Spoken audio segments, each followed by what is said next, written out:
like a plan. Okay. Well, okay. This is WZRD Chicago 88.3 FM. And we have with us on WZRD via Zoom on a pre-recorded interview that will be airing on Monday, Matthew McFarland of the Bail Project. Welcome to WZRD, Matthew. Thanks, Trudy. It's great to be here. And one more heads up too. Wizards or the DJs on Wizard, we like to remain anonymous if possible while on the air. Okay. But you don't have to remain anonymous, just us, that's all. Okay, just you. I got you. Okay. Okay. So we have the cash end of cash bail program coming up in Cook County for January 2023. But we see that your program to help people that are on that program that will be able to be released while awaiting trial back home, that you're going to be starting intake in April of 2022. So how does that work since the program starts in January of 2023? Yeah, that's a great question. I guess even if I may, before I get off into that, just one point of correction, that the new law called the Pretrial Fairness Act actually goes into effect for the entire state of Illinois in January of 2023. However, certain aspects of that law have already been implemented and are in effect as it relates to electronic monitoring and things like that. Awesome. So may I ask what the parts of that law are already implemented? Having to do with electronic monitoring, allowing for mandatory movement for people so they can go to work, so they can get health care and things like that while they're on electronic monitoring awaiting trial. But if I may step back just one moment and talk about why we're doing what we're doing and why we're doing it so soon. First, I want to say that, this is very personal for me. You're probably wondering what makes me, right, uniquely positioned to do this kind of work. And so I want to talk a little bit about that because it's very personal for me, as I said. I'm a recovering addict alcoholic. In December, I celebrated 6 years sober. I lived a life that was fueled by drug dealing. My daily cocktail of heroin, crack, and Xanax cost nearly $1,000 a day. I smoked crack incessantly. I would shoot up about 20 times a day. I've carried a gun for safety. I've been beaten. I've even been stabbed in the neck. By the time I was 40 years old, I had a rap sheet that was over 30 pages long. This is my rap sheet. You can see how thick that is. This is a picture of me the last time I was arrested back in 2015. You can see the difference there too. But it was at around this time of the year, 6 years ago, that everything changed for me. I was arrested again. I was dying of hepatitis C. I had stage 3 liver damage with advanced fibrosis. Everybody knew I was dying, even the drug dealers that I was buying drugs from. But this time it was a little different. I appeared in front of the judge. He said at the time I looked fierce, and you could tell by the picture I probably did. But I was living an endless loop of mental obsession, anxiety, and physical addiction. One problem fueled the other, and basically drugs were the air I breathed. But with my last arrest all those years ago, things ended up different. I was offered a program called Drug Court, where I could get drug treatment in the community. And for me, I found that answer in an organization called Gateway Foundation, where I was able to get drug treatment again in the community. It was hard, but with people supporting me, I was able to get sober and maintain my sobriety. This time, my experience with the criminal justice system was so much different.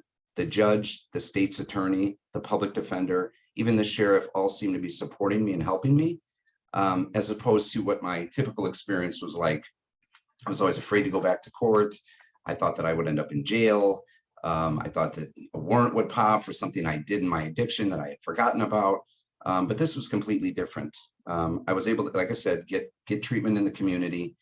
And slowly but surely, I started putting my life together. And I would go back to those court dates and I would do things like show my treatment certificates to the judge, right?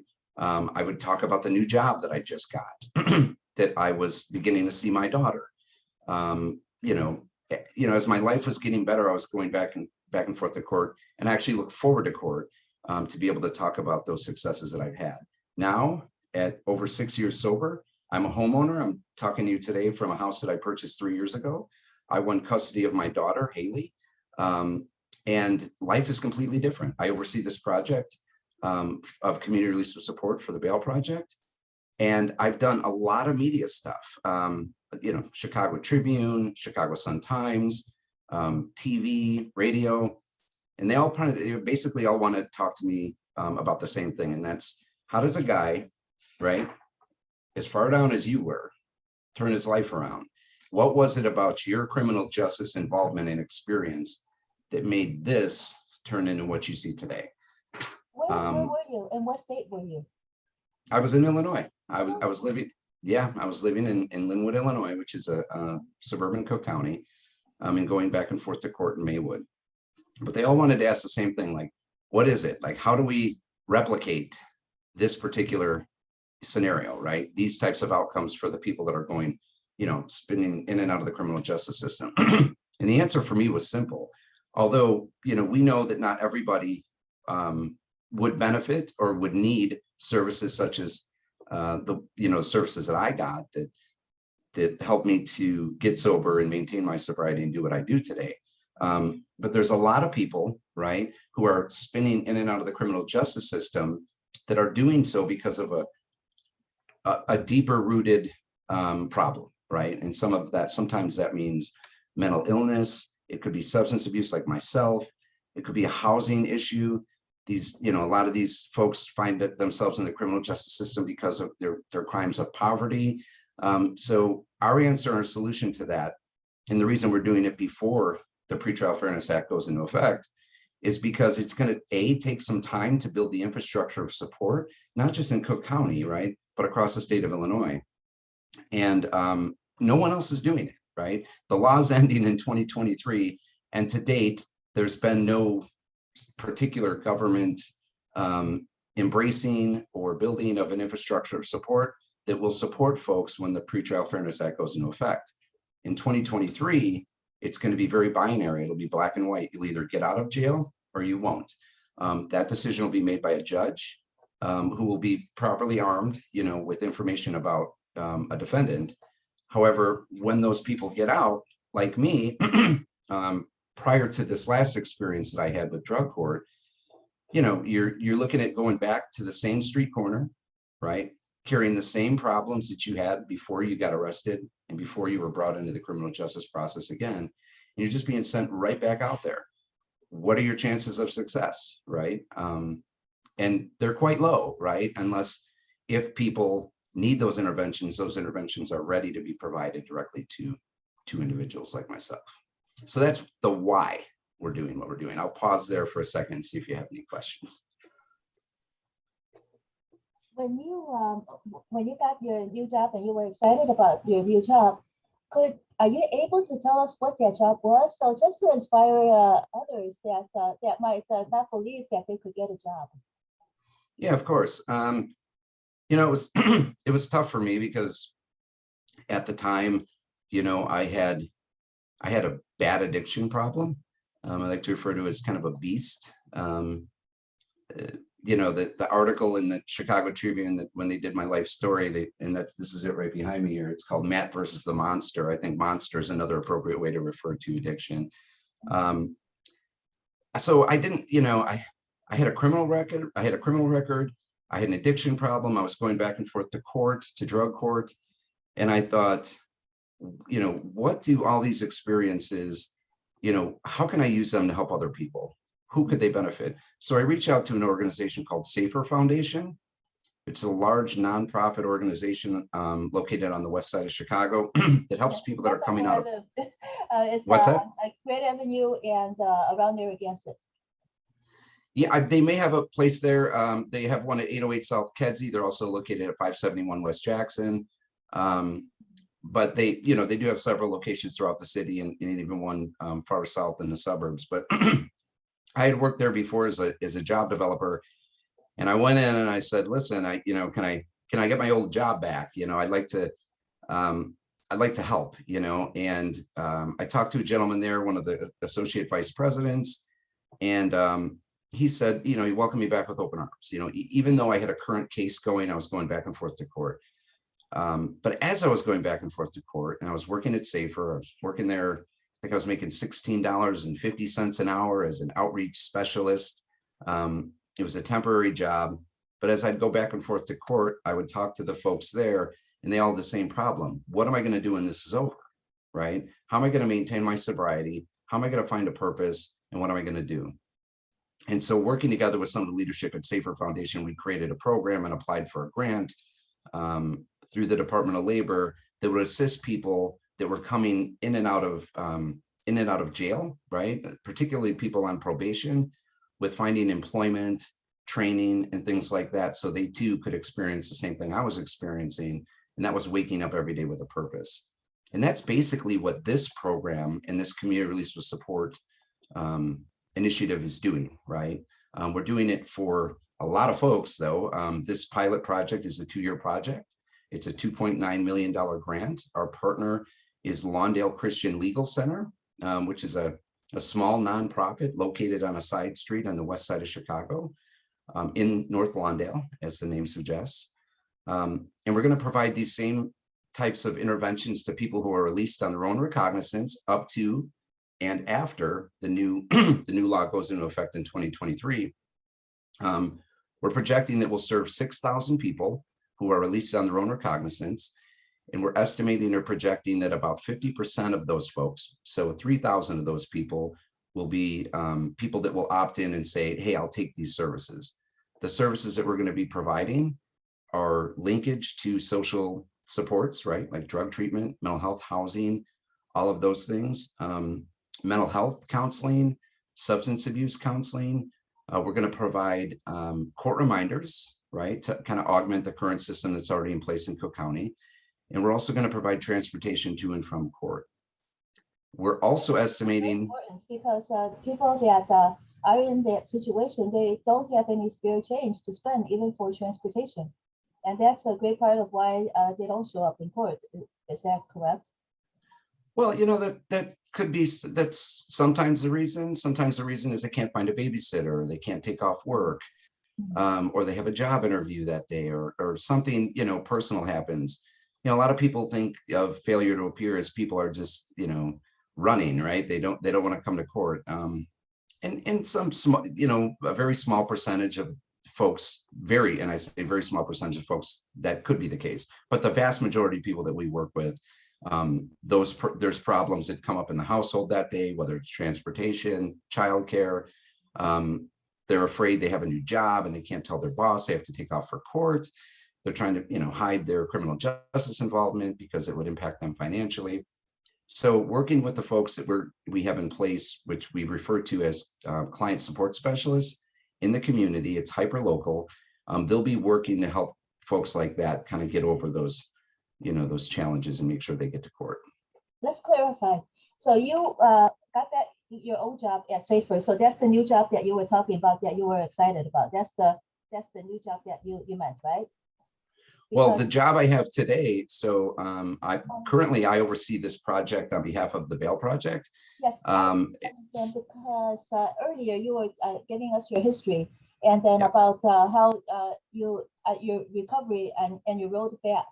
And during the journey, you said that you were excited about your new job. So is that job the job that the position that you have now, or was it a job that you had when you started your road to recovery? It was the one that started. It was way back, 6 years ago when I began my road to sobriety. And is this job? And is this position? No, I left. I ended up leaving Safer Foundation on good terms. It's as I was working at Safer Foundation, because I was the person there running programs that interacted with the pretrial system. Right. It was typical that they would call me in to ask my advice, recommendations when working in that space. And the Bail Project had come to Safer Foundation some years ago, back in 2019, and said, hey, we're gonna come to Chicago and we're gonna start bailing folks out. We need help. We need social service providers to support the people that we're going to be bailing out. Mhm. And so I was called into that conversation because of the work I have done at Safer, and fell in love with the idea of, so for one, Safer worked with people that were coming out of prison. There's Yeah. plenty of research out there that shows things like employment, substance use counseling, mental health counseling, housing, those critical things, right, reduce recidivism rates, right, reduce the rate at which people return to prison. So when I heard about what the Bail Project was doing, and the knowledge I had at Safer around workforce development training and things like that, I saw an opportunity to take those critical interventions, right, that prevent people from returning to prison, and swim upstream with those services and prevent them from ever having to go to prison in the first place, right? So instead of a response to prison or incarceration, let's use it as a preventive measure, right, to prevent people from ever having to go to prison in the first place. And so that was the opportunity that I saw at the Bail Project, which is why I joined up. I started the Chicago site, and we started bailing people out and supporting those folks with those same critical interventions, right? And the results were actually nothing short of astonishing, to see people just like myself, not just coming back to court. It's one thing to get through the length of a case, right, successfully, but it's another thing when you start to see people, like, very literally changing the trajectory of their lives, right? Getting new jobs, being reacquainted with their children, completing substance abuse counseling, starting to get, months and even years in some cases of, continuous sobriety. That's life-changing. And that's what we set out to do when we built out the Bail Project. When you were at Safer, you said that you helped get a grant to for this work. So the grant that you're talking about, is that the grant that that includes the Safer Foundation's work with the Bail Project, or what was that grant all about? Does that grant have anything to do with the Bail Project? It doesn't. However, the Bail Project does. We do currently contract with Safer Foundation to provide supports. So it's funny. I went from an employee to being in a position, to where I was writing grants and things like that, and we're asking for foundations and government contracts. We were asking them for funding, and then when I joined the Bail Project, our president and CEO Robin Steinberg had built this incredible infrastructure of people that saw the effects or the collateral impacts, or that pretrial incarceration has on people, especially Black and brown folks, right? She saw that the criminal, the bail, right? That bail was creating a two-tiered criminal justice system, right? One for the rich and one for the poor. And so it was, when I joined the Bail Project, and we had this groundswell of support for people that saw how unfair our current criminal justice or current, criminal legal system is. When I joined the Bail Project, I was able to bring in and together some of those critical interventions and some of the great work that our community-based providers, such as Safer Foundation or Task, to be able to pay them, right, and bring them into the fold to help this pretrial population. So I went from somebody who is working in the nonprofit sector, asking for money and resources, to being in a position where we're able to provide resources to the community to be able to support our folks. Mhm. Quite a shift. Yes, it's excellent. Yes, and you're able to do more that way. With your background, you could really put all the pieces together and make a better whole. For when you were at now that you are at the Bail Project, and you're in charge of the community release and support program, is the community release support program only relevant in Illinois because of the end to cash bonds, or is that is correct? That is correct. Okay. Yeah, and we're beginning to build this out. That we refer to it as a pilot project. Mm-hmm. We're building it out in Cook County. We're going to collect data, personal stories, and we're talking to a lot of folks, which is why I wanted to talk to you today and get the word out. that this stuff works, right? I'm a perfect example of why it works and how it works. But the idea here, right, is to build an infrastructure of support so that when the law goes into effect in 2023, we don't have, people being released, right, without the supports that they need to succeed and thrive. And so we're beginning in Cook County. We're talking to legislators. We're talking to folks down south and other counties across the state. And the idea here is for everybody to kind of get together and build similar instances of communities with support in their given jurisdictions. So right now you're finding stories and doing research. If people were to have to pay a bail to get out of prison now, awaiting a court date, are they do they still have to pay the bail, or could they apply to your program and then the community release and support can start supporting them before January 2023? Yeah, so we stopped paying bail in January of this year and switched all of our resources to build this infrastructure. There is still a community-based bond fund that is providing, bail assistance to folks who are in Cook County Jail. And that's why we felt like this is a good time to kind of step down from that space and start building the infrastructure of support for people that are going to be getting out, right, in 2023. So we're still supporting the folks. We bailed out nearly 1,500 people in Chicago and Cook County during the approximately 3 years that we were actually doing that work, bailing folks out and providing supports and assistance to get them back and forth to court. So just to clarify, because if I'm not clear about it, then maybe others might not be too. Sure. If someone were to go in front of the judge now and they would still have to post bail, are you able to help those people? If we are not. We will link them to another organization, another community-based organization that is currently providing bail assistance. Oh, okay. And so we'll make a referral to one of our partners. Okay, what is that fund's name? I think you mentioned it earlier, some kind of bail fund. The big one that's operating in Chicago right now is called Chicago Community Bond Fund, or CCBF is their acronym. They're a wonderful organization.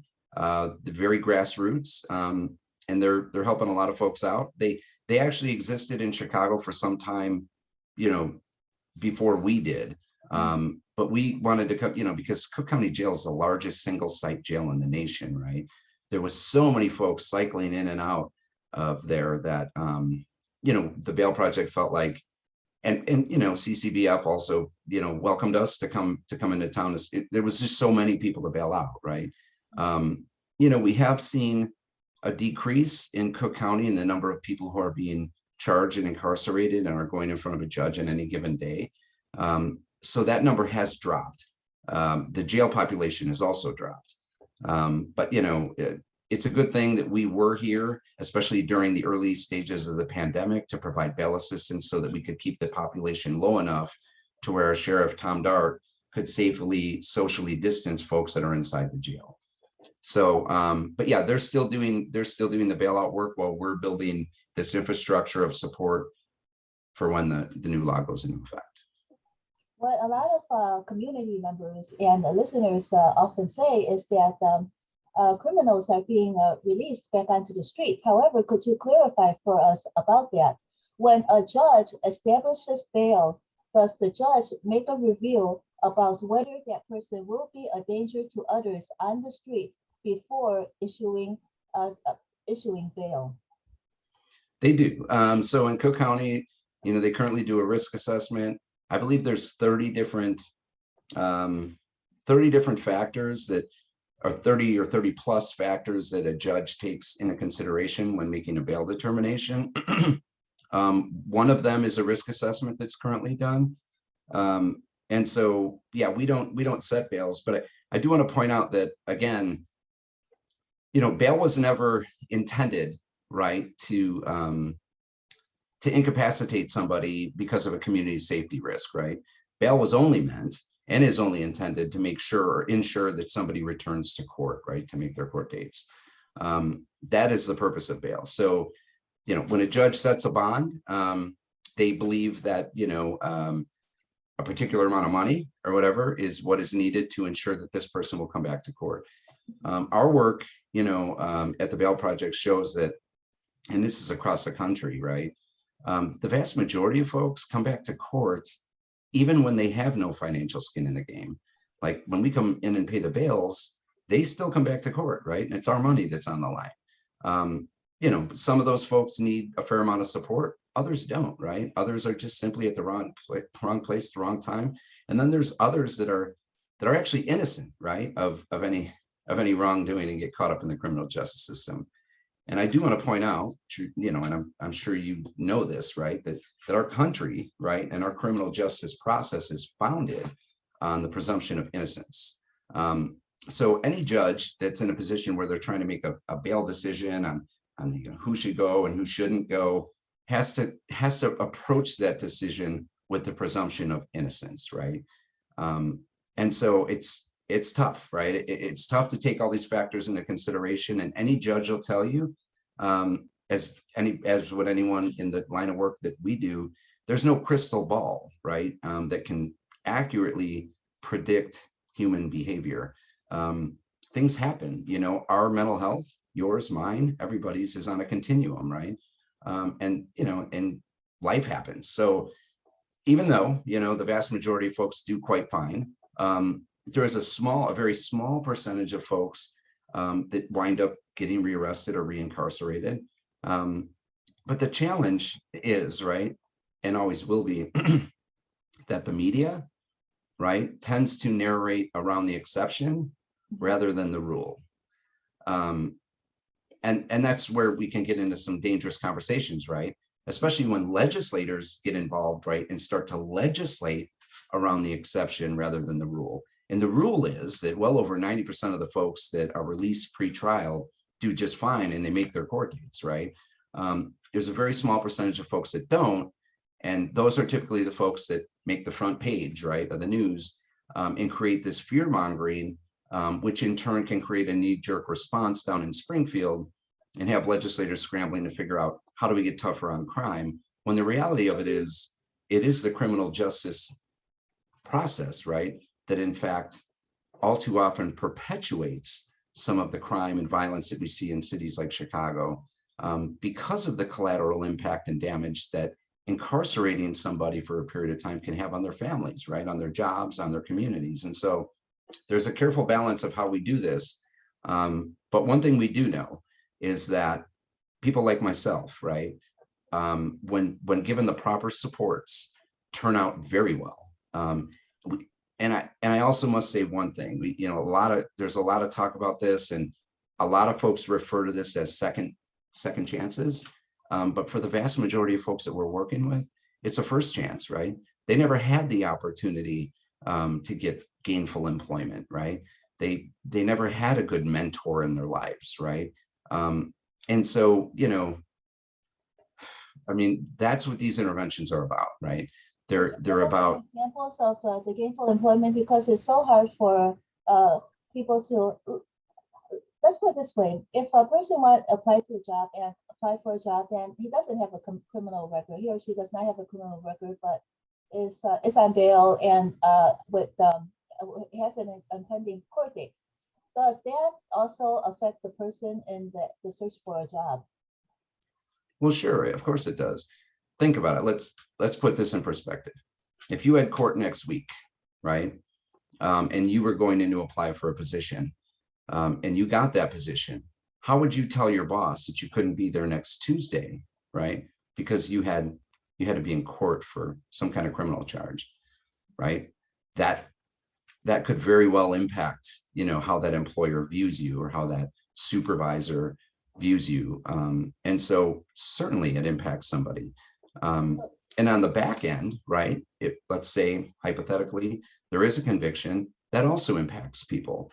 The vast majority of employers out there now do some sort of criminal background check before they offer somebody employment. Now, even though Illinois is a ban-the-box state, especially when we're talking about a pretrial population that, people haven't been convicted of anything, right? They're just simply going back and forth to court.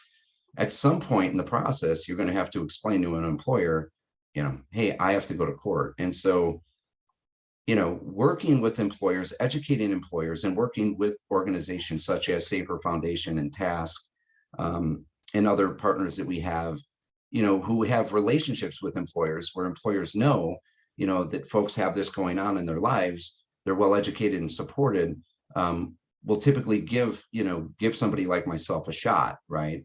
And I'll tell you, just to go even a little further down that rabbit hole, when you give somebody an opportunity, right, where normally one doesn't exist, people tend to capitalize on that opportunity and work extra hard at what they do to prove themselves, especially folks who are coming from our most marginalized communities. And so not only do they get jobs and keep them, right, they end up being wonderful, committed, very dedicated employees.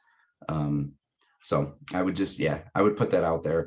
I will also say, though, that there's some amazing, the stars are kind of aligned these days, right, for programs such as community release with support that Lawndale Christian Legal Center is doing in partnership with us. Because back in 2017, our then Governor Bruce Rauner, who's a Republican governor, passed the largest ceiling expansion law in the country, right, ever. And so people that, have criminal records can now apply to have those sealed. So they're hidden from most people, including employers, after a 3-year waiting period, right? So after a 3-year waiting period, you've had no interaction with the criminal justice system, you can have your criminal background sealed. And now you can go to an employer and you can confidently talk about your skill set and the things that make you a good employee, as opposed to having to explain away your criminal record. That 3-year waiting period, also in this law, can be waived for people who complete an employment training program, right, or a vocational training program while they're still serving their sentence. So now we have people that are coming, people that are convicted of crimes can come out, and if they complete one of those vocational training programs to up their skill set or whatever for a job, the day they get off paper, be it probation, parole, or supervision, they can apply to have their criminal background sealed. And so it creates this amazing opportunity for people to get jobs, that normally weren't open to people like myself, right, that had a criminal background. What organization did you mean earlier? You said the TASK organization. What organization was that? I think you gave us an acronym, and I'm not sure what that acronym means. Sure. Yeah, TASK is an acronym. It stands for Treatment Alternatives for Safe Communities. TASK is a large organization. They operate throughout the state of Illinois. They are largely a case management organization, but and I would say most of their work is centered around helping people get substance use and mental health treatment. But the work that TASK does for us, for the Bail Project, that they've done, since we started bailing folks out in Chicago, has essentially been triaging people, right? And so we bail folks out, and then they reach out to those people after we bail them out and say, hey, this is TASK. We're not talking to the courts. We're not part of the any law enforcement organization or anything like that. We just want to know, is there anything you need? Do you need housing? Do you need clothing? Do you need employment? Do you need drug treatment? Do you need mental health treatment? What is it that you need? We're here to help you and provide those supports for you. And so TASK did an amazing job and has done an amazing job. They're an incredibly dedicated organization to this population. And now they're working with us in one of our partners in community release with support. So as we move this over, and Lawndale Christian Legal Center takes up this work, and we start, supporting folks who are released on their own recognizance, TASK and Safer, will be partners in this work as well as many others, Build, Breakthrough, New Life Centers. Lawndale Christian Legal Center somewhat recently started or initiated what they refer to as Project 77. And so a little more about Lawndale Christian Legal Center is they are a community-based holistic defense organization, right? Nonprofit. And so they provide community-based defense. So they have attorneys and case managers that work with people. And historically, they've worked with young people, right? Ages 18 to 24 that are involved in the criminal justice system. They provide a lawyer, they provide supports, some of the same community release with support stuff that we provide to people. And they do it basically in North Lawndale. What the Project 77 initiative is them partnering with other organizations throughout the 77 neighborhoods in Chicago to provide the very same things they do. There's something about a hyper-local, community-based approach that, you know, equates to large numbers of people being extremely successful. People in the community, from the community, know what's best for the community. And that's what that is. And that's why, you know, we were delighted to see Lawndale Christian Legal Center apply for this grant. It was kind of a no-brainer for us. We had several applicants and they were all wonderful. But that hyper-local approach was something that that we thought was the best place for this. Instead of these things being systemized or being a part of the court process or, you know, a law enforcement process, those answers, and people, you know, like myself, are much more comfortable getting treatment or getting help from the community that they're in. And so that's what this is about. For the jobs that people can expect to get, what just for and so to give the people that are seeking jobs while being supported and looking for possible support from community release with support, what kind of jobs could they expect to get? What employers are amenable to hiring people that are awaiting court dates? Yeah, well, so, you know, it's a really good question. I can reference my former employer from, you know, being a director of programming over there. And I know that SAFER currently, like SAFER, if we talk about like SAFER Foundations, if we're talking about employment, they currently work with over 300 employers that are open to hiring people, you know, with records. But, you know, like they also have this other wonderful programming, you know, skills-based training, right? And so, you know, I'm sure if you're following the economy and kind of some of the things that are happening, there is a need, right, for credentialed training, right? There's a skills gap in our economy right now. And so, you know, typically when you take somebody that has a criminal record, you pair that with vocational training, whatever sector it is, be it healthcare, transportation, distribution and logistics, IT, whatever it is. Typically what happens is the credential, right, and the skill set will trump the criminal record. And then when you roll in that sealing and expungement process that I talked about, what you have is an alignment of the stars to where, you know, people aren't just getting these transitional jobs, although that's important for some folks starting off if they need immediate, you know, immediate money, right, if they have rent to pay or whatever else, but also upskilling these workers with portable, stackable credentials, right, with short-term goals, right? So if you wanted to become a CNA, you'd go through 6 months of training. A little more training, you can get your phlebotomy certificate. A little more training, you become a medical assistant, then an LPN, then an RN, if we're talking about healthcare. And so, you know, employers need this right now. There's a real shortage of, like, you know, in our healthcare industry, of workers that are able to do this job, especially when you look at the pandemic. And so organizations like SAFER Foundation see that, right? And so what they're doing is they're not just putting people to work in warehouses and things like that. They're also upskilling them, right? And they're getting actual real jobs, career path employment, you know, in sectors like healthcare or IT, you know. And so it's not about just, you know, just working at the local 7-Eleven, although that's fine for a lot of folks, or the local warehouse. It's about giving people a real opportunity to increase the chances that they can earn a living wage, right? And so all these factors are present and have been present over the past 5 or so years.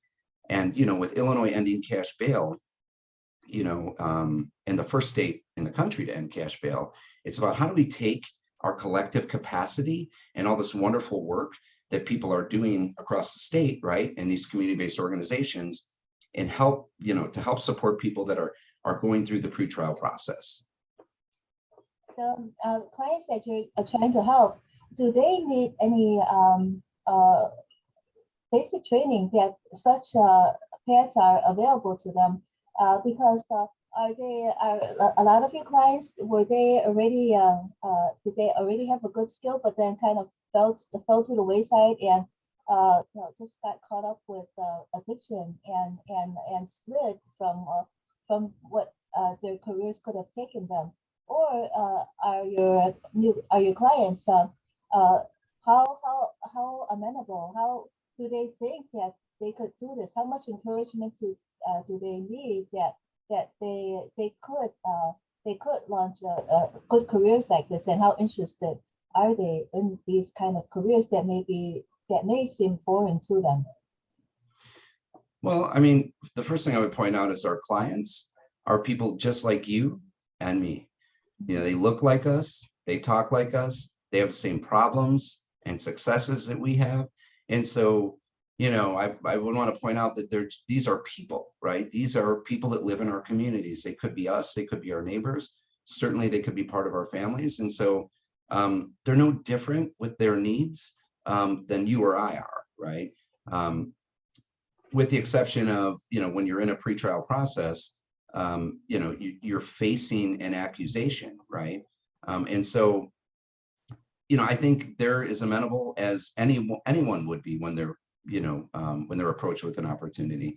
I don't know about you, but I mean, I love my job. I love the work that I do here at the Bail Project, but I also accept calls from CEOs, right? When they're wanting to talk to me, you know, about an employment opportunity. So it's the same thing with, you know, with our clients.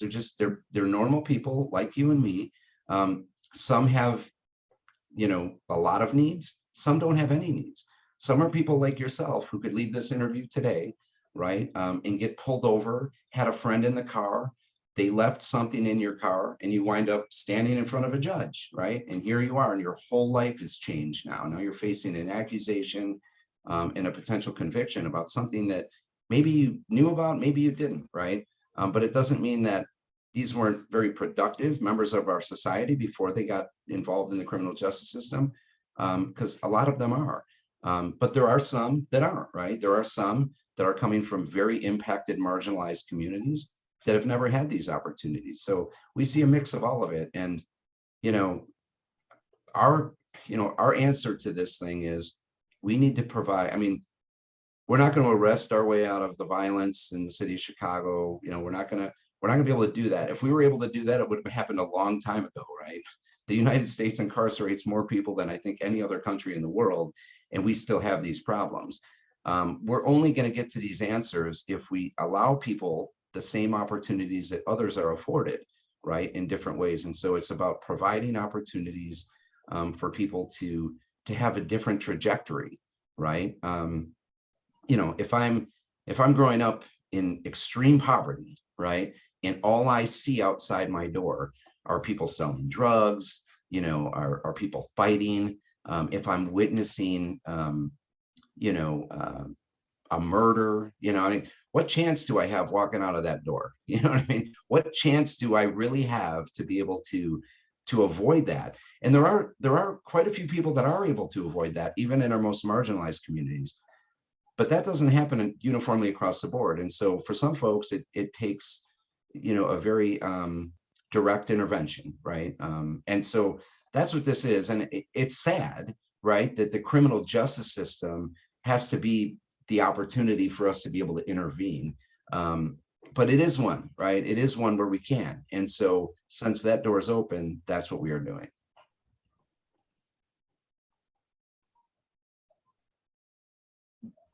When you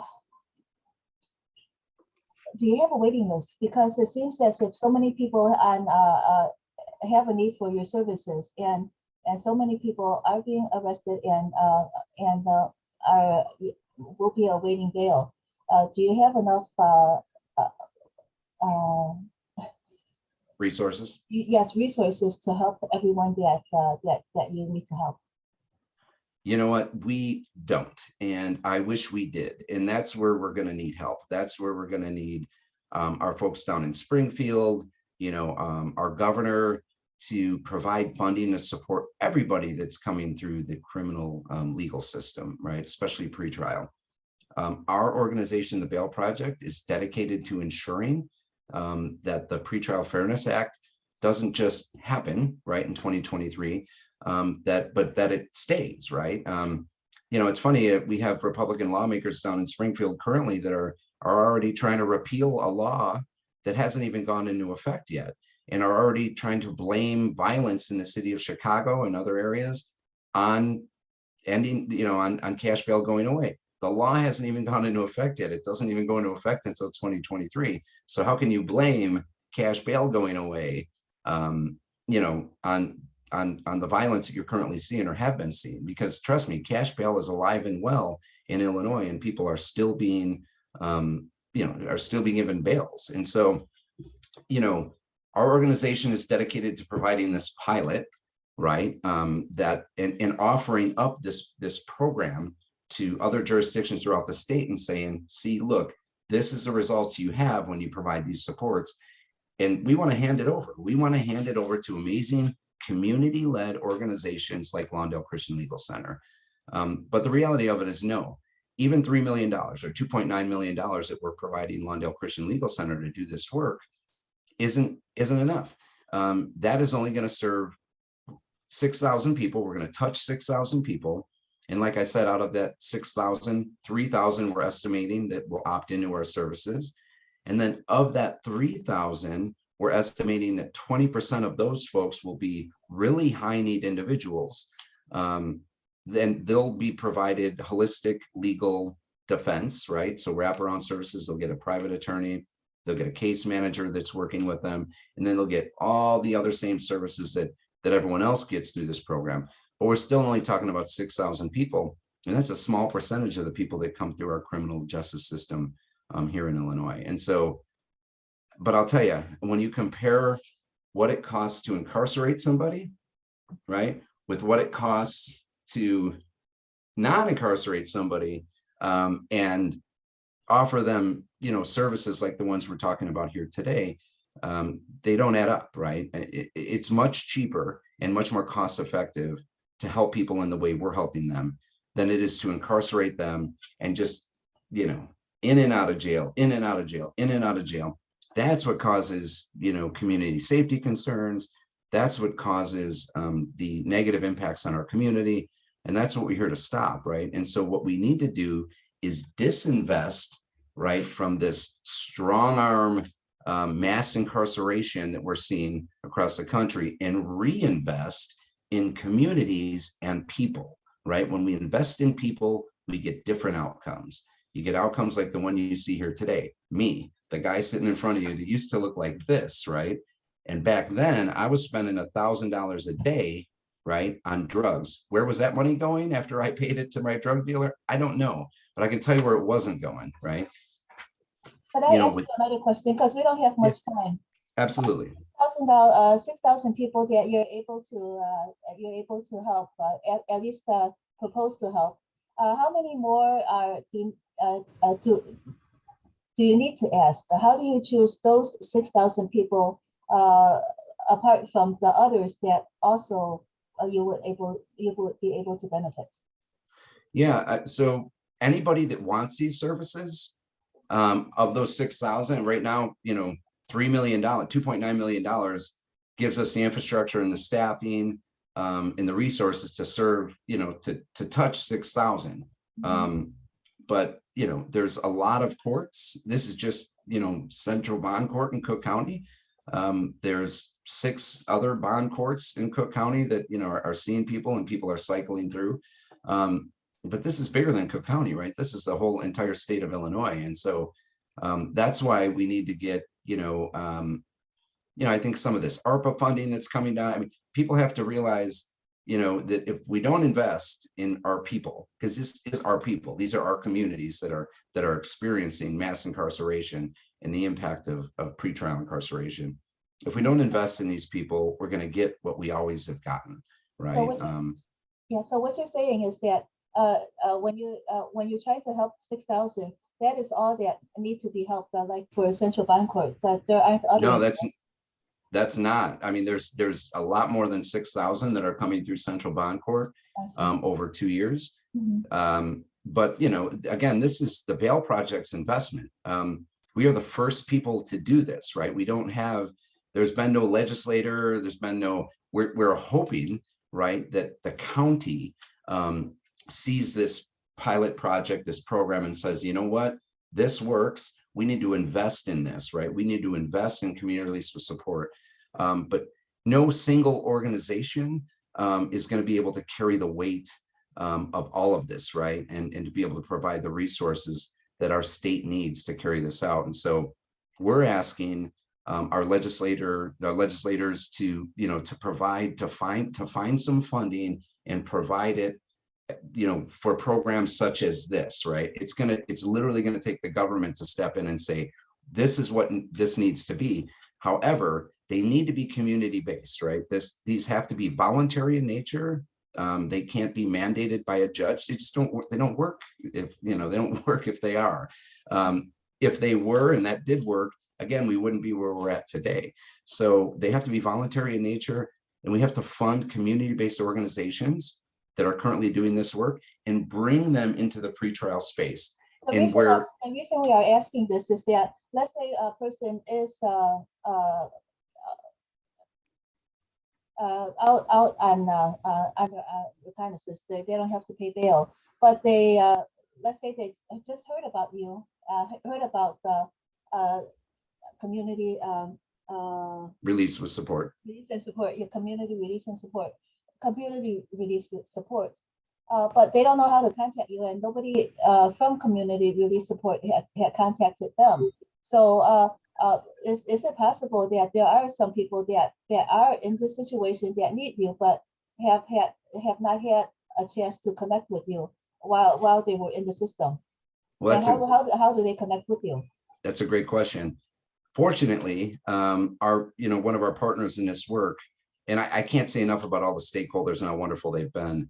But, you know, Sheriff Tom Dart is allowing us to be in the pretrial space of the jail. So literally everybody in Cook County Jail, before they go into that bond courtroom to see the judge, we're going to be there to talk to them and say, hey, we're here. You know, we're here to support you. When you go in there, when you come out, you know, if you get a cash bail, we're going to refer you to one of our partner organizations that we work with, that they, you know, and hopefully they can provide your bail. But if you get released on your own recognizance, we're going to help you. We're here. All you have to do is say, I want this. And we're going to talk to you. So literally everybody that's coming through the jail, we're going to be stationed in the pretrial area of Cook County Jail at 26 in California. And we're going to be talking to every one of them. So the answer to your question is, if the unfortunate circumstances arise, right, where you are arrested and you have to go before a judge, we will be there. We will be there to support you. We will be talking to you. And although as regretful as we are that we meet under those circumstances, the Bail Project and Lawndale Christian Legal Center will be there to support you throughout your, throughout your involvement in the pretrial process. And so we'll see you. And does the judge want to know whether or not that person, well, let's say the person says yes, and the person does want to be assisted by you. Would they mention this to the judge, or it's irrelevant? It doesn't matter. It doesn't help at all in their appearance before the judge. Yeah, that's a really great question. Our partners in this work is the Public Defender's Office, right? And so, we will be working with the attorney of record, and the client will be providing the attorney of record information that will help to mitigate some of the circumstances I would imagine involved in their case. And so if I'm going to court every day and I'm showing up, that's one thing, right? And my attorney can argue that I've been here, and they can argue the facts of the case with, again, with the state's attorney, and they can have that argument in open court. However, if I'm coming to court and I also just got a job, right? I'm paying child support. Those also become mitigating factors that a lawyer, an attorney, be it a public defender or a private defense counsel, can also argue in court, right? And the facts are this, right? That with exception to mandatory minimum sentencing laws in Illinois, no judge that I can think of is going to take somebody out of society if they're a productive member of that society. And so when an attorney, a defense counsel is able to say, listen, my client is working, they're paying child support, they've been to every one of these court dates, they're an upstanding member of society, and this is how I can prove it to you. They just got their GED, they just got a vocational training certificate, whatever it is. Like, judges look favorably upon those types of scenarios, right? And so it's not that we, again, our partners are the Public Defender's Office on this, and Lawndale Christian Legal Center. When we start talking to judges about community release with support, there's always the fear that judges may start mandating that, right? And we don't want judges to mandate this. These services are meant to be voluntary for a reason. The results of these services become clear and evident mitigation if the defense counsel chooses to use it during the case. And most lawyers will tell you, if I've got a client that's doing extremely well, right, I want to talk about that. I want the judge to know how well my client's doing. That's what my attorney did when I was going back and forth to court. And that's what I would do, right? I looked forward to going to court and showing the judge, hey, I got a job. Hey, I got custody of my daughter. Hey, I'm buying a house. Like, yes, those are things that make a difference, right? Yes. I hope we have time for one more question, because what if the person is not in Cook County, the Cook County system? It covers statewide, and then what if the person, maybe from this interview, they heard about you, and they're in some other part of the state, and they're awaiting court, and they're waiting to appear before the judge. There's no one there from the community release with support program to ask them whether or not they want to get into that support system. How could they contact you, and how could they apply working with you to their case in another part of Illinois? Yeah, well, I mean, that's the argument, right? And that's the unfortunate part of this whole thing, is that no one else is doing this, right? And there are people that need our services in other parts of the state as well. I would ask any legislator or anybody who's listening to this and they're not in Cook County to contact me directly. My name is Matthew McFarland. I'm the Director of Community Release with Support for the Bail Project. My email address is matthewm@bailproject.org. I'd love to have a conversation with anybody, right? That finds that concerning, that same fact that you brought up, very concerning. Hey, we don't have this out here. We need this here. Let's talk. Let's have a conversation about how we can take programs that currently exist in your neck of the woods, right, and combine and build, our collective capacity there to create the same systems that we're putting in place in Cook County. Because that's what this is. That's what we want this to do. We want folks to see what we're doing here, and we want this to be built out in other jurisdictions around the state. It has to be. It has to be for the benefit of our communities, for our community safety, the people we're serving. Remember, it's you and me.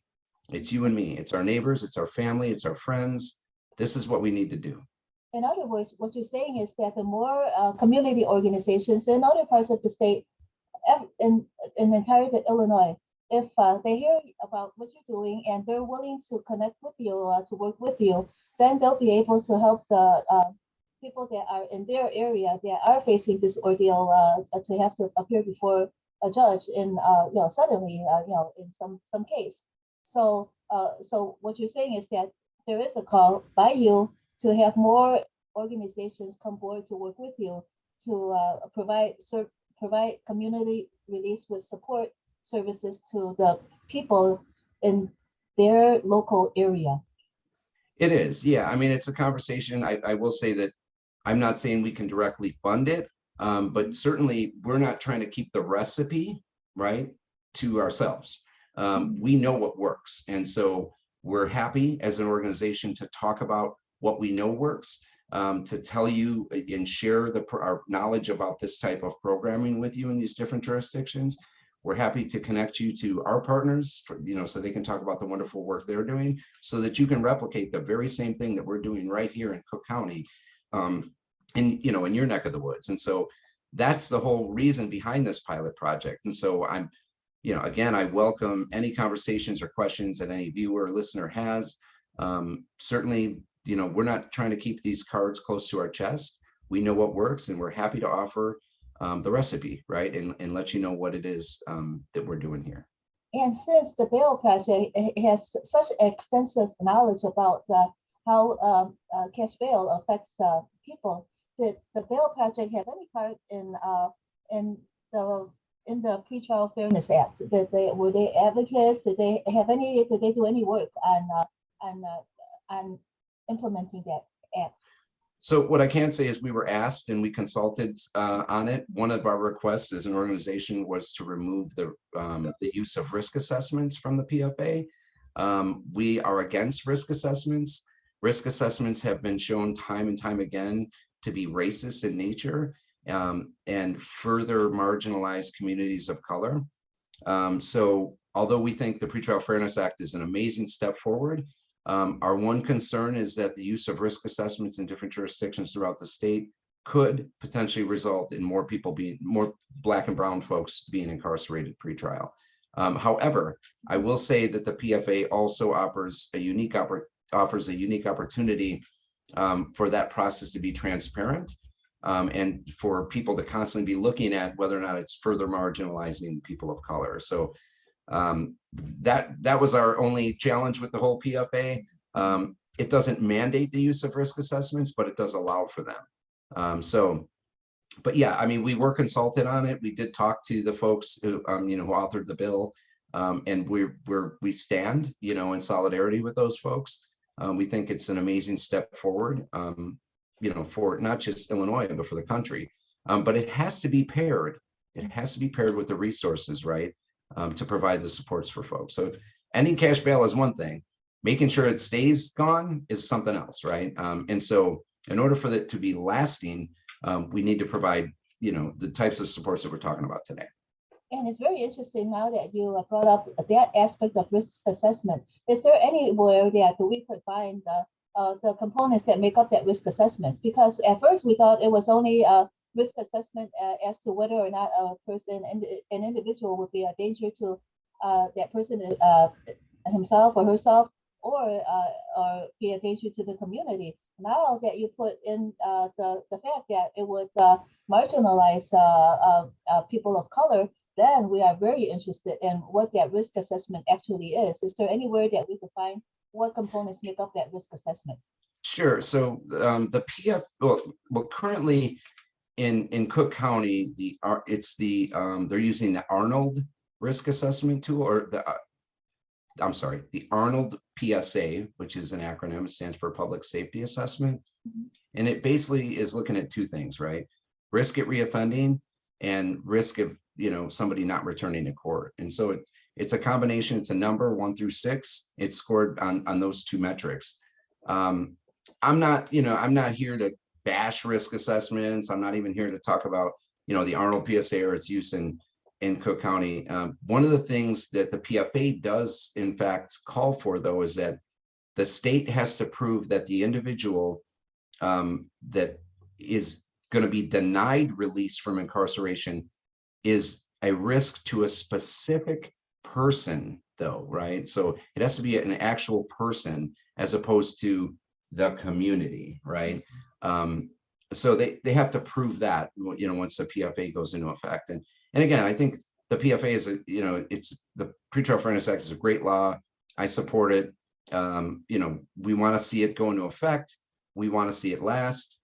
And I think that people will see that our over-reliance on tools such as risk assessments can go away once the proper infrastructure is built and people are supported in the proper way as they're going through the pretrial process. That's our hopes. Yes, and is that the ROPSA or is it the Arnold PSA?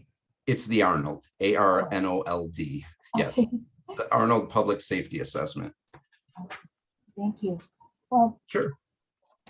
Well, Matthew McFarland of the Bail Project's Community Release with Support Program, Director of the program.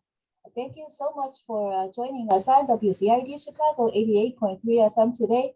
I think we have still a lot to talk about, but we don't have enough time for more. So hopefully we could meet again and interview further about the progress of your program on a future interview on WZRD Chicago 88.3 FM. And please repeat one more time your contact information because our listeners might have missed it the first time around. Sure. My name is Matthew McFarland. I'm the project director of Community Release with Support for the Bail Project. My email address is Matthew, two T's, MATTHEW, @bailproject.org. Thank you so much, Matthew. Have a great day and be safe. Thank you. You too. It's been a pleasure. Thank you, everybody. Thank you. Bye-bye. Bye-bye.